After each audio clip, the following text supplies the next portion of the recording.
Steve, the Cookout Coach, and you're listening to the Barbecue Central Show.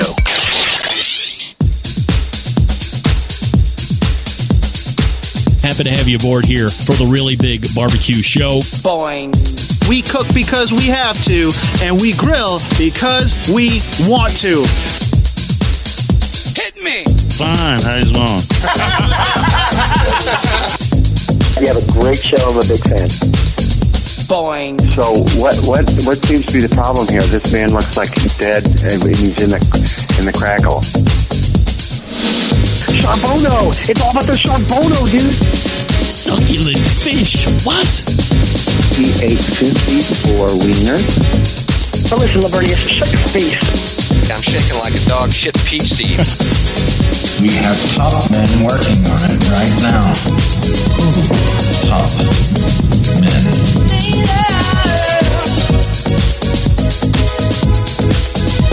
And just like that, we are into the second hour. It is the Barbecue Central Show, where we do talk about the most important things on the barbecue and grilling world today. If you missed the first hour, never fear. We are recording both visually and audibly.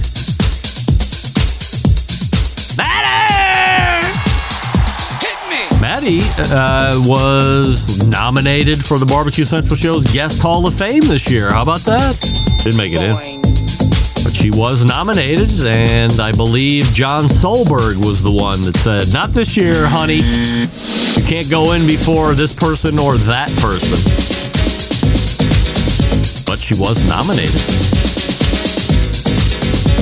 There have been discussions in this house where, because the girls have been guests, so they've been guests, also judges, that they assume that they should just be in automatically because we're related. I said, that's not how it works. We have standards. There are certain items and requirements that one needs to meet, and you just can't get in because you know me.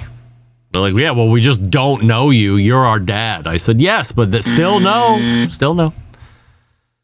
There's Chuckles von Slickman right there. He was camped out on the box above the mixer, taking a hot cat nap while we were talking with both Meathead. I think he got up there halfway through Meathead's. Meathead, no shade. It's not saying it was boring. Slept right through Robert Moss as well. So there you go. Grandma says hi. Hi, Grandma. Yeah. So the Barbecue Central Show is coming to you live and direct from Palm City, USA, Cleveland. Still to come on this show this evening, you will find Ted Conrad from Fireboard in about 12 minutes from now. And we say good evening to those of you watching tonight through one of the video streaming platforms. You can go to facebook.com/BBQ Central Show, or you can go to youtube.com/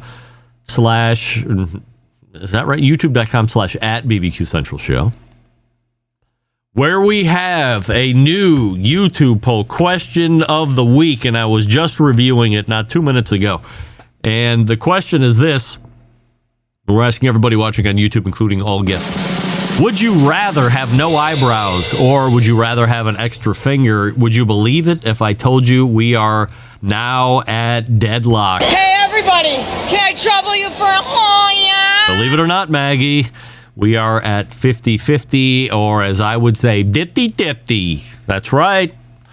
50% of you would rather have no eyebrows. I'm in that camp. And 50% of you would rather have an extra finger. To those of you who would rather have the extra finger, what are you doing with that extra finger? That's what I want to know.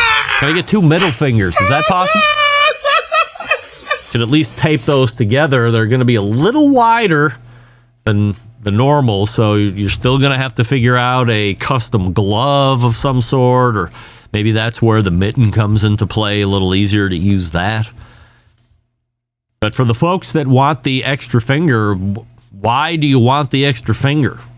Are you that afraid of the aesthetics of not having eyebrows? And remember, what we've learned is that you can easily figure out some way to get around the no eyebrows. In fact, barbecue realtor to the stars in Kona, Hawaii, Lance Owens, says just tattoo eyebrows in. Lance agreed. I agree.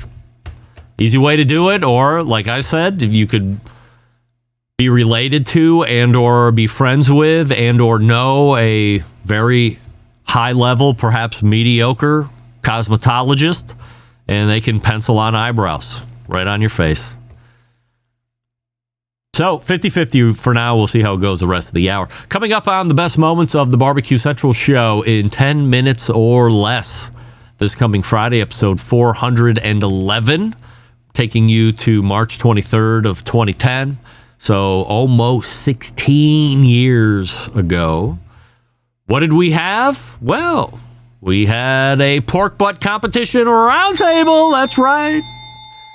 Who was sitting on this competition roundtable back in 2019? I'm glad you asked.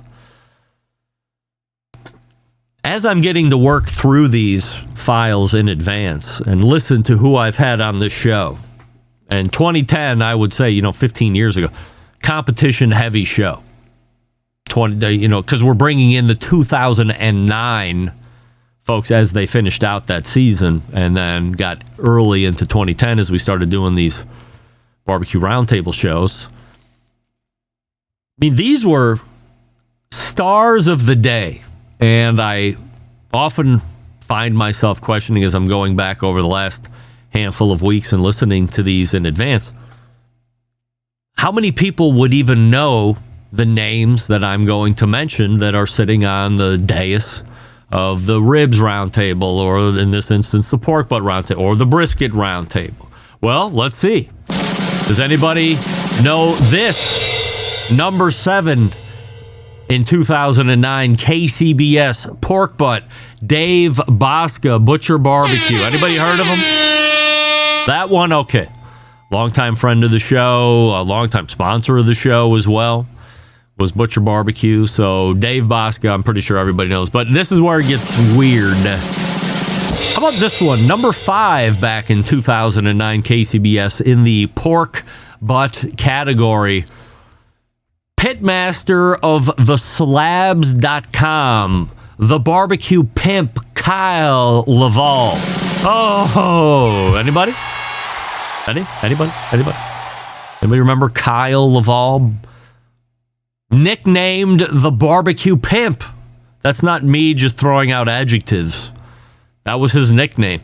Kyle was also one of the original online hosts. There was a online outfit called, I'm going to forget off the top of my head, but they did a lot. They were TV guys. They figured out a way to do live internet video streaming of competitions. Very popular for a small handful of years, and then, of course, it dumped because connections were always shit and whatever. And Kyle was their host a number of times. So it'll come to me here after the show, I'm sure. Kyle had a unique microphone. It looked like a carving fork that you would stick. You have the big knife, and he had it. So I don't know if he had like a lapel that was taped to it, or if it was an actual microphone fashioned into the shape of a carving fork. But he was always in some competition, and he had the fork there as the microphone. Very novel at the time, 2010, 2011. Also, Kyle was the guy that could turn it on for the camera, but as you'll hear in this instance, a little bit more of a laid-back guy. And then, rounding it out, anybody ever heard of the number 1 pork butt cook back in 2009, KCBS pitmaster of a team called Little Pigtown, Scott Key? Few were better than Scott Key at that time, and for a handful of years, LPT, one of the premier competition cooking teams when they were out there doing it, always team of the year contenders, always up in the rankings in individual categories, and a team back in the day when they were doing it, like really doing it. Not only were they known for being a formidable competition team, but people were euphoric when Scott Key and LPT rolled into camp because they knew, come hell or high water, early on Saturday, what was going to be distributed to each and every person at the competition. Little Pigtown's world famous Bloody Marys. I'll pass. It's all the same. But for as successful as Scott Key and the team was, everybody knew Little Pigtown. Everybody knew they were serving the best Bloody Marys. I would hazard a guess that you could put Little Pigtown's Bloody Mary recipe up against anything that's existing today, and there's a very good chance that somebody would prefer Little Pigtown's Bloody Mary recipe over whatever you can find today or whatever you found since then. I don't even think Scott is competing anymore. I don't even think he dips his head into a major event just to see or just to do it again. But as I go back and listen, as I see these team names, as I see these pitmasters names, I think to myself, man, what a lineup I've had on the show through the years. I mean, these guys were really big deals. Number 1, number 5, number 7, all top 7 or better pork butt cooks in 2009. By the way, 2009 had one of the most memorable Team of the Year races with a Pellet Envy, with a Iowa Smoky D, with a I Smell Smoke, all having to go to the very last event in Arizona to see who was going to end up being Team of the Year. Oh my goodness. It was just like yesterday, but really was 17 years ago. Holy moly. Where's the time gone? I don't know. Hey, Ted Conrad is in the green room here for Fireboard. We'll get to him here in just one moment. And before we get to him, what'd I do with stand by. Let's go here and let's go. I don't have it.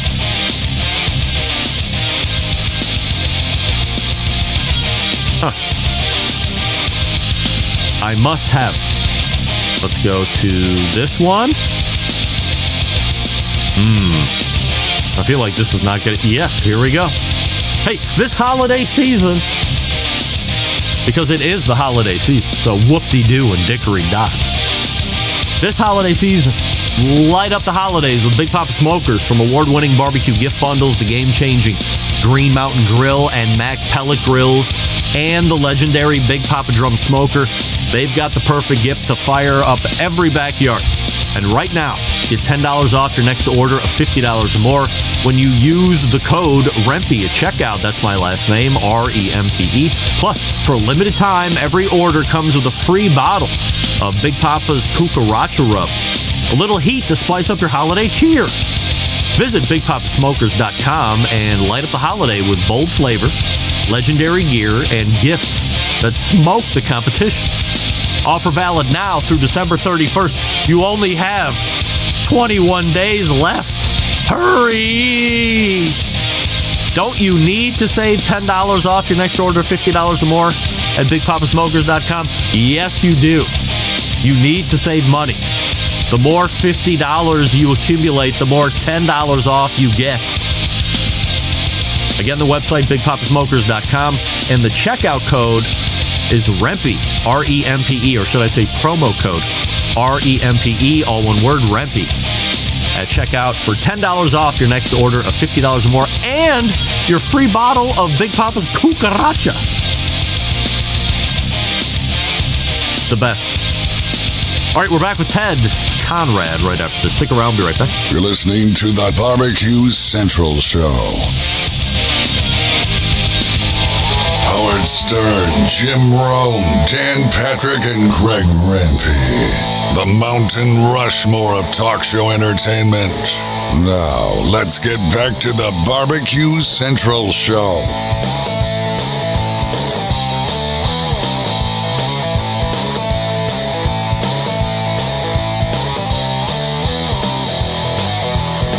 And we welcome you back here to the show. My next guest, or should I say first guest in the second hour, a co-founder of Fireboard.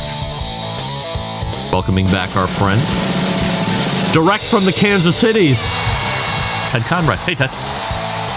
Hey, Greg, how are you? Well, we have a Would You Rather YouTube poll question of the week. We're asking everybody, including all guests, would you rather have no eyebrows or would you rather have an extra finger? Oh, that's easy. How about an extra finger? Oh, all right. So 52% are saying that they would rather have an extra finger. We were just deadlocked over the last handful of minutes, 50-50 between eyebrows and fingers, but now fingers are pulling it out. So let me ask, I was asking everybody in a rhetorical sense, but now let me work back the rhetoricalness and say, why the extra finger? Well, you can do all sorts of things. Like what? Extra finger. Let's see. How about you can type faster, right? You can type right 5%, 10% faster. Yep. Anything else?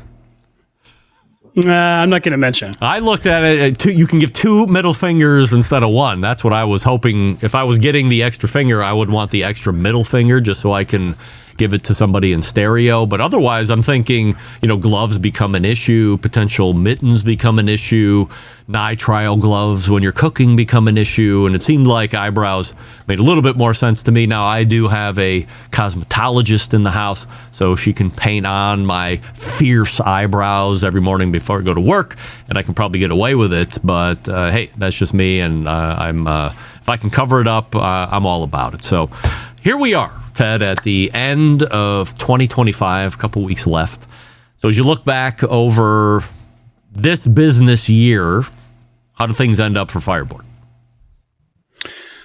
Well, so far, just to be transparent, revenue-wise, we're just slightly ahead of where we were last year. So it's a slightly up year, and that's always good.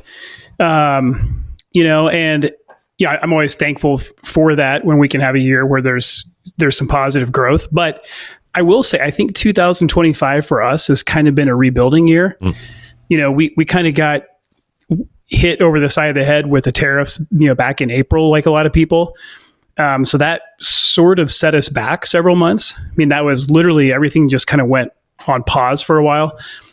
And then the other thing is that we launched the Pulse last year, our wireless probe, and that's just been a very challenging product. So we had to make some design improvements, some assembly improvements, different things on supply chain. So that was kind of a multi-month process to try to, iron out some of those wrinkles.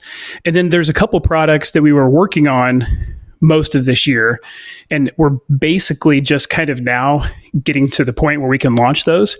So 25 was really a year of kind of going back and making things better and working on a few new things, but we haven't officially launched something new in 25 yet, although there's a chance we have a few weeks left, I guess. So when you talk about positive growth, I don't know if there are a lot of companies this year, especially that maybe flat was as good as it was going to get, or they were projecting potentially to be down maybe some percentage points. When you look back where COVID was and everybody was riding that wave, and I was just reading a couple articles. We're seeing Traeger go through a whole bunch. They're public, so they're always getting a lot of media attention. You're seeing all the trials and tribulations that they're going through. There's going to be another reduction in force. And then many of the articles that I've been reading, there's been a lot of general quoting of the big folks thought that what they were seeing in COVID times was something that was going to stick, and they started giving guidance off of those years. And quickly, I realized some of the people that I thought were the smartest in the room were obviously some of the dumbest people in the room, because I know business. I knew right off the rip that whatever anybody was experiencing in a positive was just going to have to be tossed out. If it was going to go into another year, you had to look back, now 2 years. What did the last year of regular business look like, and go ahead and try and forecast off that. Throw whatever that great year was that you just had out, because that's nonsense. Like, things don't happen like that. So to see a lot of really smart people running really big companies in this space bank on that seemed to me to be quite odd, but that's what I'm continuing to read. I'm guessing you guys were not of a similar mindset. Well, I remember, Greg, by the way. I rember back in COVID. I think you hit that spot on, because we were talking about that. I think you were asking the question. So, I think you had that right. we jumped up, of course, in COVID, but part of what happened was, I think we gave back just a little bit in 2022. Maybe it was like 5% lower or something. We had the benefit of additional products we were already working on, and even some of these OEM partnerships, like we've been selling these pellet controllers, different companies. So those new things basically offset some of the, like Fireboard 2, for instance. We launched Fireboard 2 right in the middle of COVID, and we sold the most Fireboard 2s in 2020. So we've given some unit numbers back in terms of how many units we've sold each year, but we've made up for that with other products. When you talk about the wireless pulse, I was the a-hole that I think every time you were on, I'm like, okay, when is Fireboard coming out with the wireless? When is it? And you were very stick to the guns, wired is the way to go, and here's why, and it's cheaper to replace if something goes bad, and giving me all the reasons why wireless was bad. Eventually, you do come out with one. What were the hurdles that you've had to contend with this year, and do you feel confident at this point that it is the product that you want? Yeah, well, the biggest hurdle, I have what's sitting on my desk, like for those of you who could see this, but it's just this small stainless steel tube, and you have to jam all these electronics down inside of it. And, you're basically trying to do something that no smart or rational person would ever dare doing, and then you're going to put this inside of a grill that's like, 300 and 400 degrees and hope that it survives. And so we try to provide the best guidance to customers, best use, how to use it appropriately, how to take care of it so it lasts for a long time. But still, it's difficult because it goes out the field and you don't know how people are using it, and they come back and they're like, hey, it's broken, so there's that part of it. So the reality is you're just going to have a higher failure rate with a product like this because of the environment that it's subjected to. But then the other part of it is this is a dual band product. So there's 2 radio transceivers inside of this. And now we have 2 antennas. And so the assembly of all those parts is just extremely complicated. And as you know, Greg, we've done assembly here in Kansas City since 2019. We like to do it here, and that's part of our Fireboard story. But it just is a challenge when you're dealing with something that small. You can't rework a board. You can't really repair the board. So if something goes wrong with the board, it's just in the trash, and you just kind of start over. So you're starting over with the guts, or you just starting over from the outside in? Everything gets tossed, and you're just replacing it with a brand new one?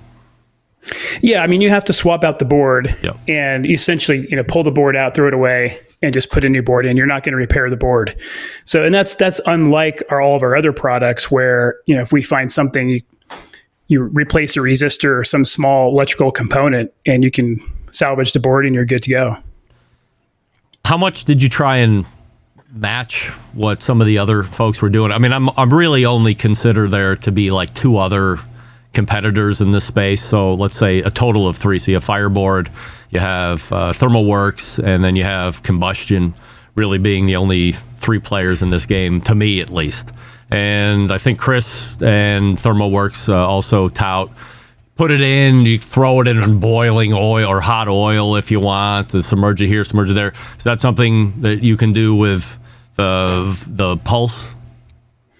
Yeah, this is totally sealed. Yeah, so you can definitely do, like if you're doing a turkey, if you want to do a fried, that it totally is fine. We've tested it. Everything is really, really, really nicely sealed. I think what we feel like we've done differently, and I know ThermalWorks has this too, but and honestly, ThermalWorks does a great job with their products. So I'm humbled even to be sort of in that camp. They do a great job. Chris at Combustion, their stuff is great too. But we really wanted to solve the connectivity. We wanted to solve that issue where people were complaining about they couldn't keep connected, and Bluetooth was just not very good. So that was the 900 megahertz thing that we did, and you and I had talked about that early on. And I think you had even hinted, you're like, hey, are you going to integrate this into a wireless probe? And we were. To me, that was the big thing that we brought to the market, was the dual band. And I'm not sure, but I think we may still be the only ones that have dual band. So you can still connect Bluetooth, at the same time, you have the benefit of the longer range 900 megahertz. I think in 2026, we're going to see, this is my prediction. We've seen a little, like back in the COVID days, there were companies that were struggling. Some were going out of business. Some were selling out. Do you think we're seeing a little bit of a drop back to that, of those COVID days as far as business being transacted again? Yeah, I mean, it seems like you almost had that double or triple whipsaw, of like, everything was up and then it came back. And then you had the shipping backlog, right? And that all got kind of ironed out. So it does feel like, and of course, well, this year we had some tariff stuff. So that was a little bit of its own kind of whipsaw effect. But it does feel like things are back to a normal rhythm, at least in my mind. I mean, there's not this crazy stuff. And maybe even some of the business valuation stuff is kind of coming back to normal. It seems like, I know there's a lot of private venture capital stuff kind of coming back to reality. And I think that's healthy, right? I mean, healthy for everybody in the industry. So I'm happy to kind of be back to that normal time. Has Fireboard been approached to sell over the last couple of years? Yeah, after COVID, there was a company pretty interested, and we kind of went through a little bit of a process, and it didn't. We decided it just didn't make sense at the time. We had so many products that we were working on, and to me, that just had so much future growth potential, and so we felt like we wanted to get those products launched, and then continue to build the best company we can build, and then see what happens, right? And I think that's really my goal, is not necessarily to build a company just to sell, but to really build a really, really good company. And if you build a good company, maybe you want to keep it, maybe it's worth keeping for a while. or if somebody does see the value and they want to come in, then that might make sense too. So I've seen some Fireboard controllers on different cookers. You kind of referenced that a couple minutes ago. Not on a ton. Is that a segment that you're continually evaluating for growth, or is there something that you can do with that maybe isn't, partnering directly with an OEM, but maybe there's a third party or aftermarket fit for Fireboard? Yeah, absolutely. Yeah, probably a lot of people have heard. So we've been doing the Yoder controller for several years, and that's been great. I mean, I think the brand alignment with Yoder is amazing. They make an incredible product. They always have. We also started to do work with Lone Star Grills down in Texas, and they also build a good quality product. I think they do great work as well. And so our controller has been on their grills for the last couple of years, and now we're basically ready to take that controller and allow people to buy it, and they'll basically be able to buy it directly right off, fireboard.com. And somebody that has, let's say, like an old pellet grill, maybe a Traeger, there's like all sorts of these, maybe even a Green Mountain grill. I mean, there's a handful of different grills it's going to work on, and they can just take our controller and essentially unplug their old one and then screw on ours, and it's just off to the races. And we actually did a thing last week where I think one of our guys here in the shop, he found a grill on like Marketplace. It was like free. And so you literally unscrew the old controller, you put in our Fireboard controller, and it's amazing, right? So you have almost like new experience with a cloud connected, all with Fireboard technology and on a nice pellet grill. Yeah, so I guess that was my next question, was going to be, I have an old Green Mountain grill. I have two old Green Mountain grills. One of them is like old OG GMG, not to throw too many acronyms out there. So I go to fireboard.com. I assume there's something where I can quickly check to see if what I have is compatible. Let's say it is. I order it, and then I'm just taking the brain out of the Green Mountain grill and then adding in a couple things here or there. Forgive my inability of handiness or knowing the right words. What's the win for me buying it and putting it in my old cooker? So the the controller that we're going to sell has a 6-channel. It's similar to the Fireboard 2. People that have seen the Fireboard 2. So you have 6 channels, plus you have actually another one. So you have the pit channel as well. So you have all that flexibility, capability. Of course, everything's cloud connected. It also supports the pulse. So you can use your wireless probes with our controller. There's actually a little USB-C charge thing built into the underside of it. So you can recharge the pulse as well right there on the grill. Installation is just plug and play. But I think people find us because they like our temperature control and the temperature control algorithm that's in our firmware. I mean, that's the heart of it, right? I mean, if you can't control temperature and people don't trust it to really control temperature well, then at the end of the day, that it's kind of a worthless piece of hardware. So I think we spent a lot of time on the firmware, making sure that we're getting that right. And, and it's also working all the way down at 180, all the way up to, 400 or 500 degrees. And it's also, there's people, in Arizona, hot summers. There's also people way up north in Canada. So you have to hit all these different environments across all these different temperatures. And so I think that's where Fireboard really shines. And it's a super, our technology has always been really easy to use. Are you or does this new product come with a new thermometer that I would be installing in the grill too? So it's taking the ambient temperature, and that's a thermo, or that's a Fireboard provided product as well? Well, most of the grills use what's called a PT1000.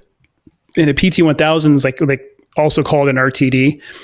But that most of the grills, like a Traeger, Pit Boss, the Green Mountain, Camp Chef, they're all using PT1000. So you can basically just leave that pit probe in the grill and just hook it right into our controller. So easy enough. Yeah. All right. Do we have a price point on that, roughly? Yeah, we're coming in right under 300. We'll probably be 290, 289, somewhere in that ballpark. And again, you got the 6 connections and the charging of the probe if you need to do that on the pulse. So full blown kit here. So if you're interested in that, is it available yet or still looking to launch? Yeah, so we are literally in the process of doing a build, right here at our HQ. So we're hoping, if things go quickly, we may be able to get some of these units available before the end of the year. So, people kind of stay tuned, check out our blog kind of on fireboard.com. We'll be, all those people that are subscribed, obviously we'll be doing an email blast with all the updates. If we don't get it by the end of the year, then it's going to be basically early January. So we're coming up with just in a few weeks. Anything else new that we want to talk about, or are we just going to say we're always working on stuff and stay tuned? Well, we announced, there's one thing I'll throw in there for people that are interested. We have a lot of people throughout the last 3 to 4 years that are basically taking their master built gravity fed grill, and there's several different models. I can't remember the names of some of these, like the 980, the 950 or whatever, and they'll basically buy a Fireboard 2. And they're one of the dealers out in California, one of our dealers has made an adapter cable, and they sell it. And so people will buy the kit and basically run the Fireboard 2 to replace the master built controller. And we never even knew about it. All of a sudden people started calling us and asking about it.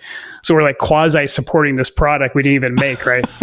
And I'm like, who did this, right? So anyway, the guy out in California, Eric Rowley, the Barbecue HQ, he's a great guy, by the way. I mean, he's like a really cool tech guy. He knows all this, cloud connected stuff going back several decades.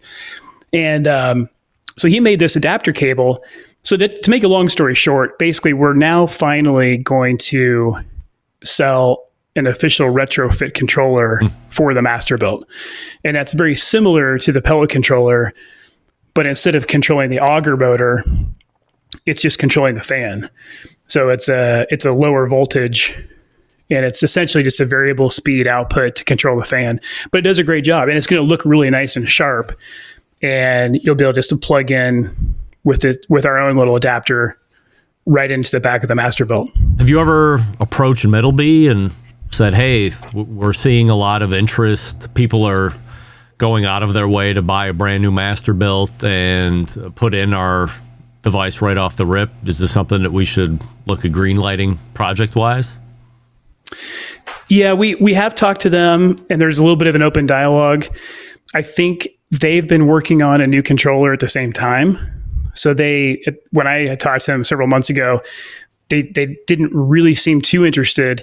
But I think there's an open channel there. And if once we really get this out on the market and people start using it, and I think they find, I hope and I think they'll find that the Fireboard technology really works well, and it's, again, super simple to use. There may be interest. I mean, who knows? But I could see it being an option for people if they want to upgrade to sort of like a premium controller. They could still have several different options, but Fireboard being one of those options, to me, would make sense. I guess now that we're talking about it, isn't this something that all the pellet grill manufacturers should be beating down your door, asking for this kind of a controller, delivering that premium experience to their customers? Or is this an area where they can cut a few bucks off the cost of the rig? Well, yeah, I think we want to work with more and more manufacturers. And I think that's been a really great area of growth for us for the last few years. I mean, that's what I continue to hope to do. So, but the reality is, Greg, I mean, we are a higher price product. I mean, we really are kind of on the top end. So it's difficult for some of the manufacturers who have been buying, a Chinese controller for, $20-30 to step up to the price point. Even selling OEM directly to the manufacturers, It's still quite a bit more than that. But I think people have to keep in mind, I mean, you're getting the mobile apps, you're getting the cloud backend, all the infrastructure, you're getting all of the firmware that's actually works on the device. It doesn't reboot itself and die. So you're getting all that stuff that's included in that price point. What are the top performing products at Fireboard right now? Well, the top performing has been and still continues to be the Fireboard 2 drive. Mm-hmm. And that's really our flagship. And I think people just, as I just mentioned, people like the fact that the temperature algorithm works really well. And so they buy the Fireboard 2 drive along with the fan blower. And that's what I use at home too. I mean, I just did a brisket this last weekend, and you set it up, you put the fan, I use a Primo Kamado grill, mm-hmm. and it's just like magic. I mean, it's so solid. And it just works, So I think, and that's probably about, 60-70% of what people buy. Am I stepping out of my knowledge or realm of knowledge I don't know how big of a fan you are of the show, but from time to time, and this was the summer of Primo for me. I've had it for a couple of years. I don't know. For whatever reason, I really got into cooking it. I was using it 3 to 5 times a week. I was using it for very short cooks. I was using it for overnight cooks. Really fell in love with it. And a lot of that came because I had the Fireboard 2 with the drive system. It's everything that you just said it was. I had a little issue with overshoot in the beginning. And I think it was whoever that Kamado Canadian guy is, like Kamado Dad or Canada Joe. I don't know what the fuck his name is. He direct messaged me and he said, hey, go into the settings, blah, blah, blah, and then throttle back the max percentage of flow to 10%. And I did it. And so there was a little slower climb initially because you're throttling back the amount of volume of air that you're putting through there. Boom. I was locked in. That thing was going for hours and hours, if not days, if it was the summer. And I don't know if I was getting 2 degrees plus or minus where the set point was. Is that something that people should consider, or am I just making something out of nothing? Yeah, and the number one piece of advice that we give our customers is set it up. I mean, check out our knowledge base. We have everything at docs.fireboard.io. We try to put as much information up there as we can, it's constantly updated. But do 1 or 2 test cooks. Don't. I mean, this is funny, Greg. I was just telling this guy the brisket that I bought this weekend was $9 a pound. 14 pounds is $125. Whoa! I mean, and this was kind of from a local a local meat store. I mean, they do pretty good, but I'm just like, oh my gosh, you don't want to run, a cook trying to figure out how stuff is working.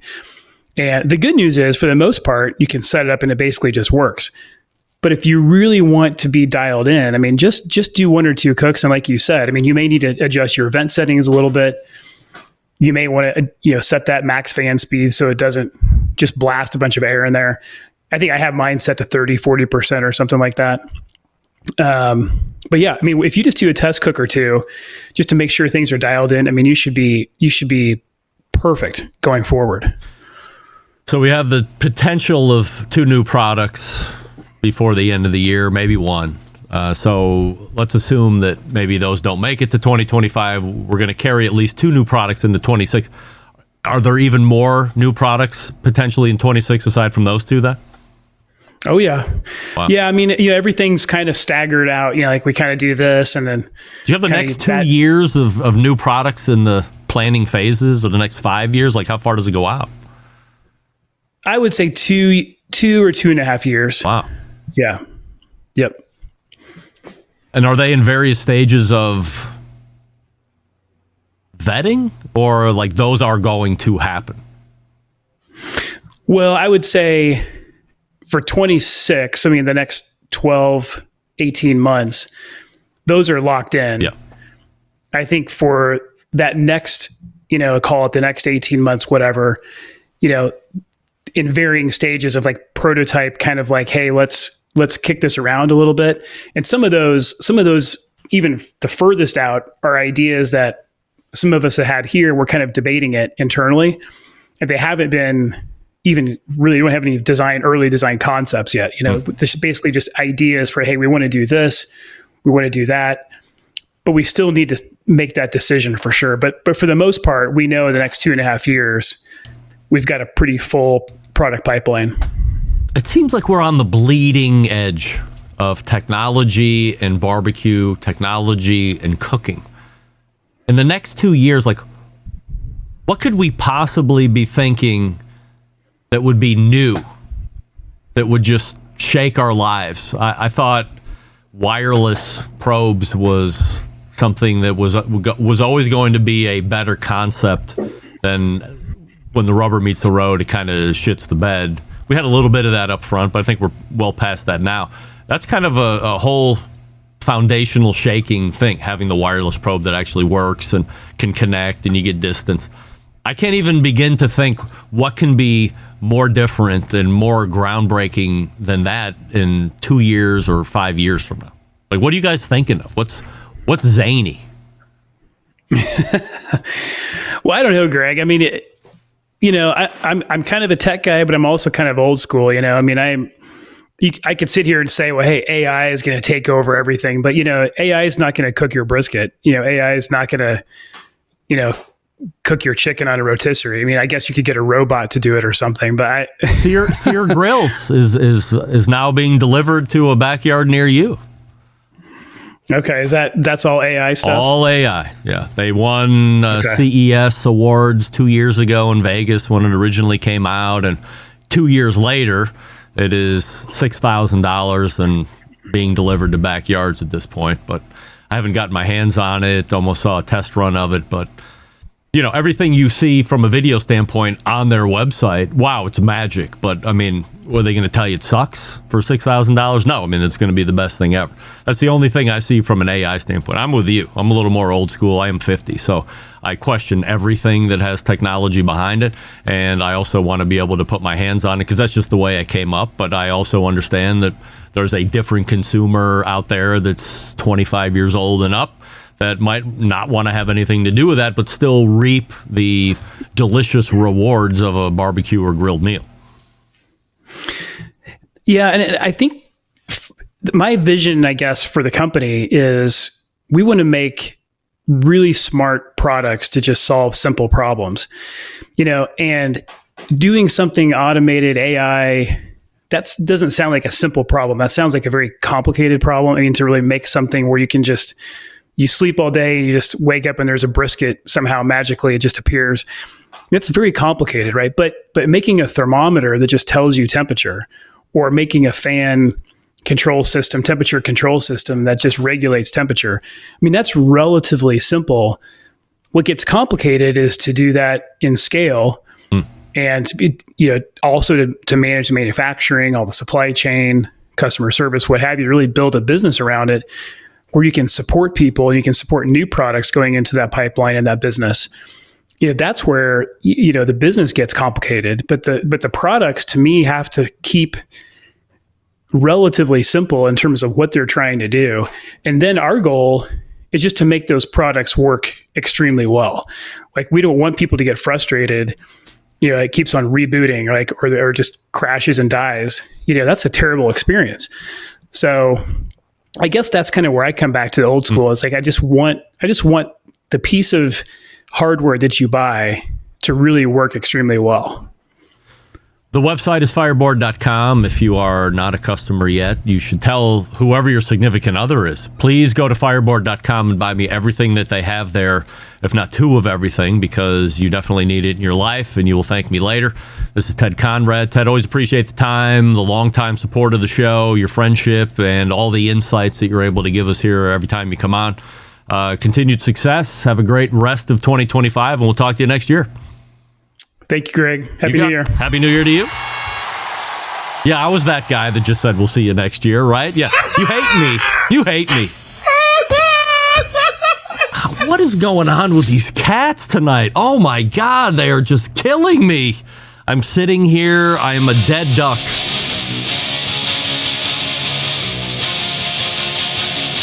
Holy Lord. Kill me now. Kill me now and believe me later. Holy moly. I don't know what dinner was for them, but we got to not put that on the list. I can tell you that.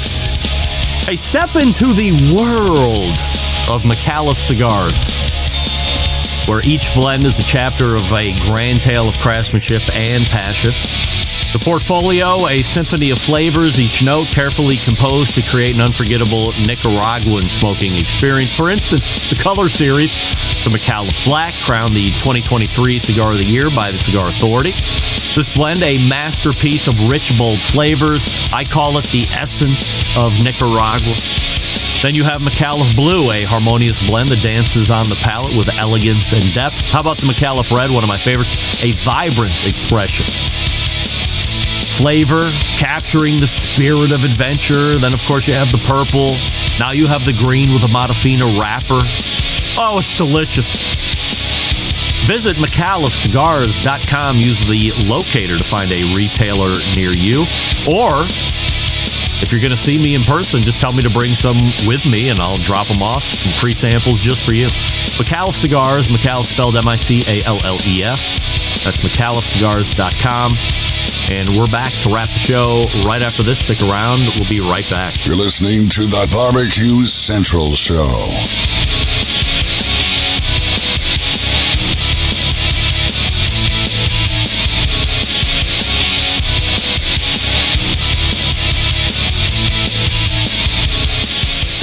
Let's get back to a guy who has more experience giving you his opinion than he actually has cooking.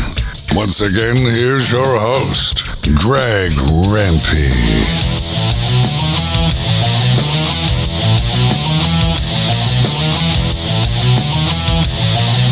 I want to thank Ted Conrad for joining us last time. Again, Fireboard.com is their website.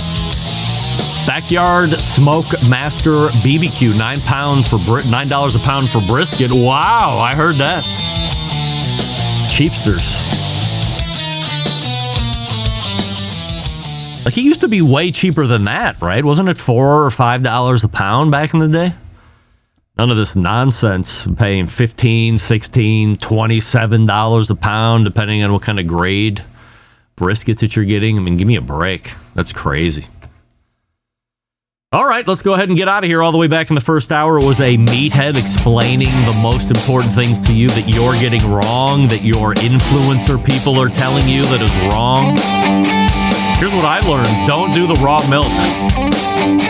Don't suckle directly from the teeth. Robert Moss was on after Meathead. We learned about Florida barbecue. We learned about what it means if a restaurant is putting sauce on their meat when they give it to you. I still stand by no sauce unless you're in the Carolinas and there's a vinegar dressing. Different. Otherwise, leave it off. Let me taste the meat. Let me see if you're trying to pull one over on me. Hoodwink me. Second hour and extended Ted Conrad. How about that? Potential of one, if not two new products in 2025. Maybe none. That carries over to 26. And then a potential of maybe 3 or more new products in 2026. Holy cow. The good news is, if you have an old pellet cooker, you can get a Fireboard controller soon. And then you might be able to get the retrofit package for the master-built gravity-fed cooker, too. I think there's some business to be transacted for the folks at Fireboard with some of these bigger companies. I mean, Middleby is a publicly traded company. What are they waiting on? I know, price point. We build them to a price point. James Howe said that. Remember James Howe? I remember James.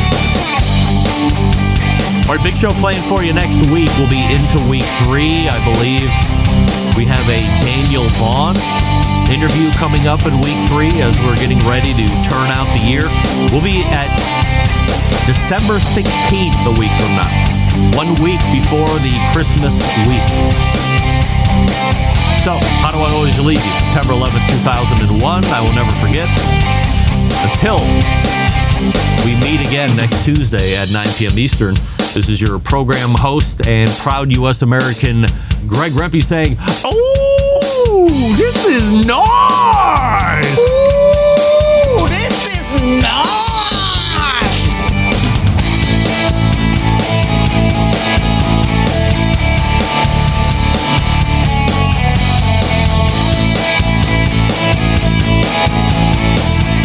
Hi, this is Gene Acasella from Port St. John, Florida, and you're listening to the Really Big Barbecue Central Show.